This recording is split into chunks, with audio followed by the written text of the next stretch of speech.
Thank you. Greetings from Johannesburg. ScarabTech was born from a passion to tackle the plastic pollution crisis. But we didn't start with a company. We started this journey 5 years ago with a grant from Burning Man to create a machine that powered an entertainment and education stage using plastic rubbish. There you can see it now. We mounted it onto a trailer and we debuted the system at the largest Burning Man event outside of the US in South Africa in the Karoo Desert. We got so much attention that we decided to start a company to make these plastic to energy machines that we call Beetles, and you can see it there in the background.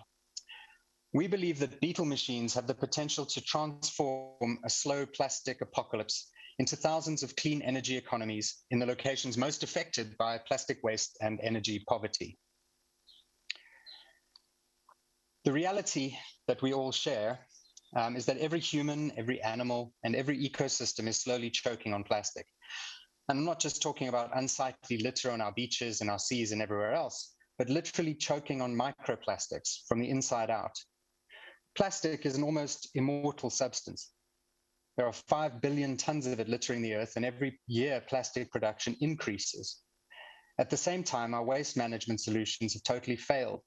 Slogans like reduce, reuse, and recycle have been with us since the 1950s, and they were designed to just kick the problem a little further down the road. Reduction just buys time because plastic accumulates, and every reused item is eventually discarded. And plastic recycling, as it is today, is frankly a myth. 80% of plastic that gets to a recycler isn't recyclable. And even if plastics were recyclable completely, you can't recycle them forever.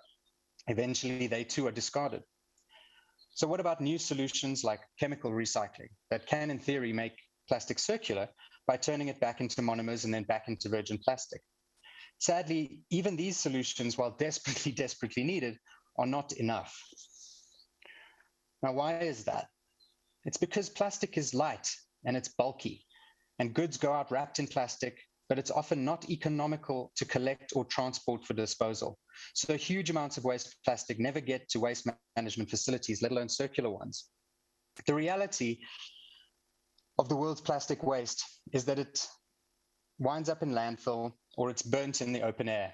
And around 14 million tons avoid capture entirely and end up in remote places, transported mainly by rivers into the ocean, then washed up on beaches, gyrating into garbage patches, or sinking to the bottom of the sea. We really need an end-of-life solution for plastic so that the plastic is truly gone. And the solution has to be small and local, so there is no need for long-distance transport. And it has to be easy to operate and maintain, and it has to be so profitable that it's a no-brainer to deploy. Now, the good news is that plastic is extremely energy dense. It has twice the energy density of coal, and it's just lying around. So our solution is to combine 100-year-old pyrolysis technology with modern manufacturing and software to make very small machines that can operate anywhere and turn worthless waste plastics into valuable fuels.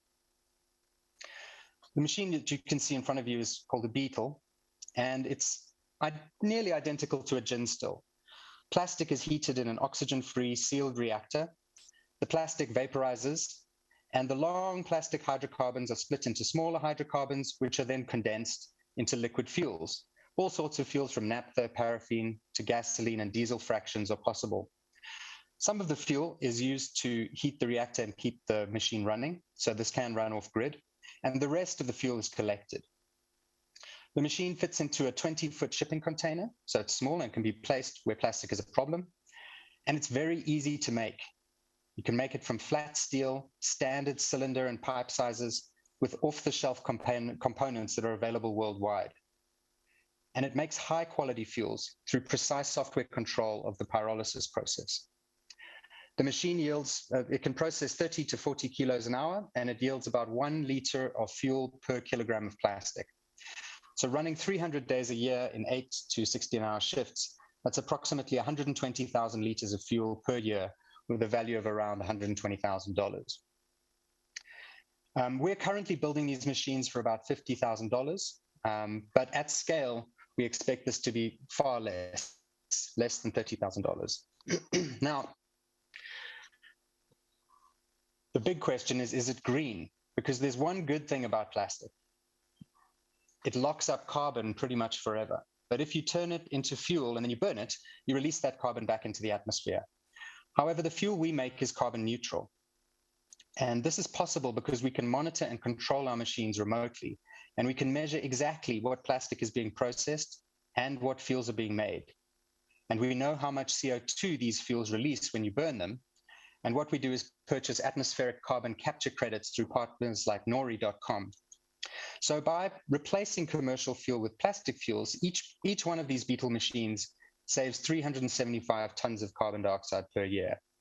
And with our target of 3,600 machines running in 5 years, this will save 1.3 million tons of CO2 per year.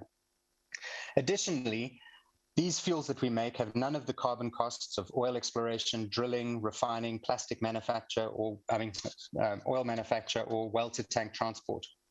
So in many respects, these fuels are likely to be slightly carbon negative. Now, the market for these machines are in what we call the immediate market is island economies. These are locations that are isolated, but not necessarily islands, but they have no electricity grid and no municipal solid waste networks.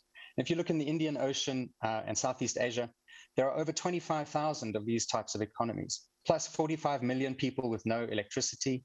And it's the world's largest diesel generator market, worth $1.3 billion per year. And of course, a massive plastic pollution problem.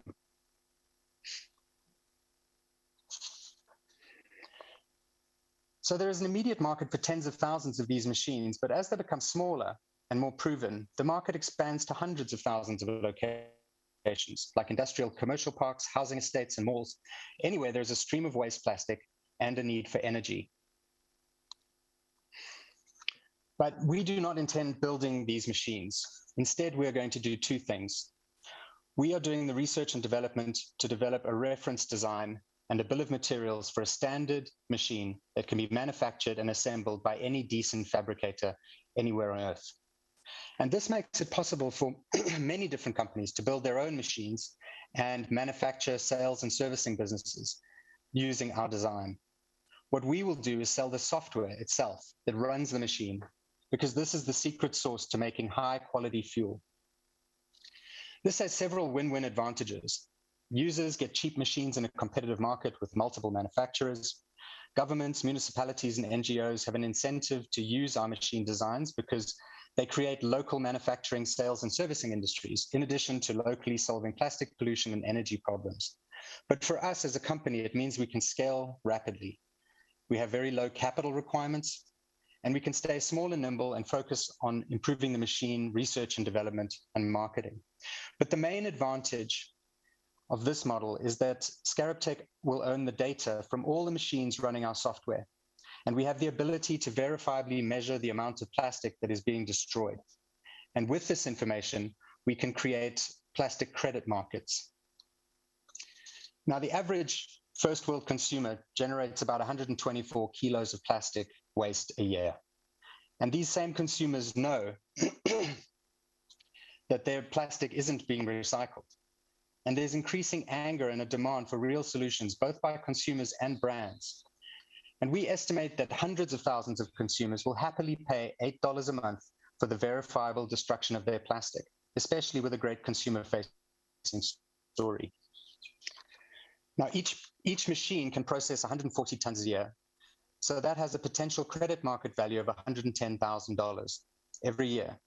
With 3,600 machines deployed by year 5, and a successful plastic credit market, we can expect over $350 million in recurring revenues. So the next steps for us as a company are to finalize the reference design through paid pilots. We've already got 2 pilots running, one in France with the Plastic Odyssey and one here in Johannesburg. And we've got 3 more machines being built on the ground, which are going to other pilot partners.